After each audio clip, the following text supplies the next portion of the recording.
చేస్తా ఉన్నావు రైతు డిస్కం పేరిట. కాబట్టి రేవంత్ రెడ్డి గారు ఇకనైనా సరే మీకు కేసులు పెట్టుకోదలుచుకుంటే, మమ్మల్ని తూలనాడదలుచుకుంటే, దూషించదలుచుకుంటే అది నీ తెలివి తక్కువతనానికి నిదర్శనం. దానికి మేము చేయగలిగింది లేదు. కానీ దయచేసి తెలంగాణను దూషించకు. తెలంగాణ ముఖ్యమంత్రిగా ఒక సిరి సంపదలు కలిగిన ఈ రాష్ట్రాన్ని, కష్టపడే ప్రజలున్న ఈ రాష్ట్రాన్ని దయచేసి మాటలతో, సూటిపోటి మాటలతో మరి అందరి ఆత్మస్థైర్యాన్ని దెబ్బతీసే విధంగా, అన్నదాతల ఆత్మస్థైర్యాన్ని దెబ్బతీసే విధంగా మాట్లాడవద్దని కోరుతూ, మరి నిజంగా కూడా నీకు చిత్తశుద్ధి ఉంటే we are ready for your challenge అన్నావు కదా నిన్న. ఎక్కడ పెడతావో పెట్టు. వరంగల్లో పెడతావా, అశోక్ నగర్లో పెడతావా, ప్రెస్ క్లబ్లో పెడతావా, అసెంబ్లీలో పెడతావా, నువ్వు ఎక్కడ చర్చ పెట్టినా, రేపు పెడతావా, ఎల్లుండి పెడతావా, అవతల ఎల్లుండి పెడతావా, నీ ఇష్టం. ప్లేసు, డేటు, టైం నీ ఇష్టం. We are ready.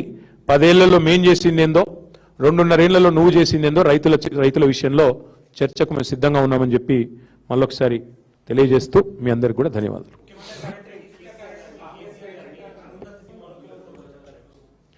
ఎట్లా చూస్తాం బ్రదర్, బాహుబలి సినిమాలో చివరికి బల్లాల దేవుడికి ఏ గత అయిందో ఆయనకు కూడా గదే గత అవుతుందని చెప్తాను. ఆయన భాషలో ఆయనకే చెప్పాలి కదా. ఇక అంతకంటే ఎక్కువ ఆయనకి చెప్పేది ఏం లేదు. ఒక మూర్ఖుడు, ఆయనకి ఎంత చెప్పినా అంతే, ఆయన మారడు, మాకు తెలుసు. కానీ చివరికి ఏ గతి పట్టాలో, హిట్లర్కి ఏ గతి పట్టిందో ఆయనకు కూడా అదే పడుతుంది.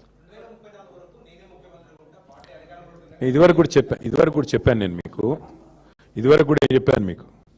కలాం గారు ఏం చెప్పారు? కళలు కనండి, కథలు చెప్పకండి. అర్థమైంది కదా.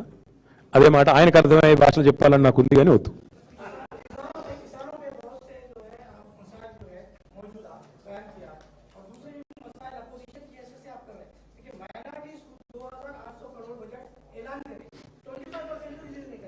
किसके बारे में बोलूं बड़े भाई, कितने बोलूं?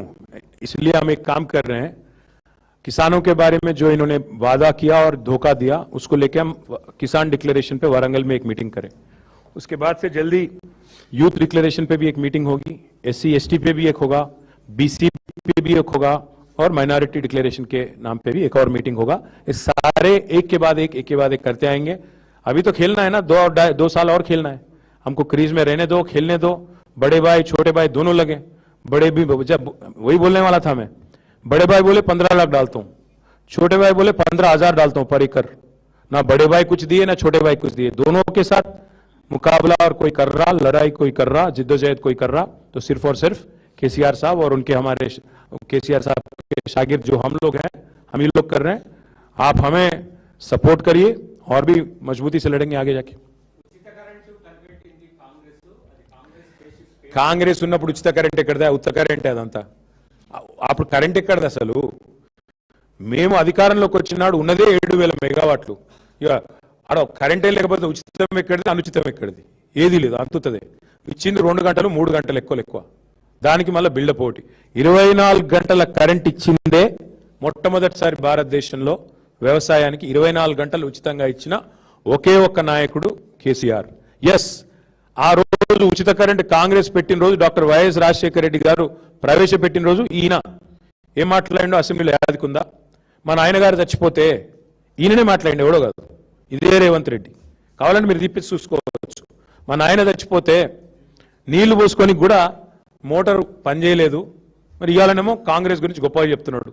ఆ రోజు మా నాన్న చచ్చిపోతే నీళ్లు నెత్తిమీద చల్లుకుందామంటే నీళ్లు లేవు, బాయికాడ స్నానం చేయాలంటే నీళ్లు లేవు, చివరికి నెత్తిమీద నీళ్లు చల్లుకొని వచ్చినా అని చెప్పిండు. మరి అందుకే అన్న నేను అపరిచితుడు అని. ఆయన పరస్పర వైరుధ్యం ఉన్న మాటలు. రేవంత్ ఏం మాట్లాడినా గతంలో దానికి ఉల్టా ఆయన మాట్లాడిందే మీకు దొరుకుతుంది, ఎక్కువసేపు పట్టదు. ఆ జులై సినిమాలో బ్రహ్మానందం ఉంటాడు, ఒక దొంగ, దొరికిపోవడం ఆయన స్పెషాలిటీ అనమాట. రేవంత్ రెడ్డి గారు ఏం మాట్లాడినా 5 సెకండ్లలో దొరుకుతాడు మళ్ళా. కాబట్టి అది గుర్తుపెట్టుకోండి.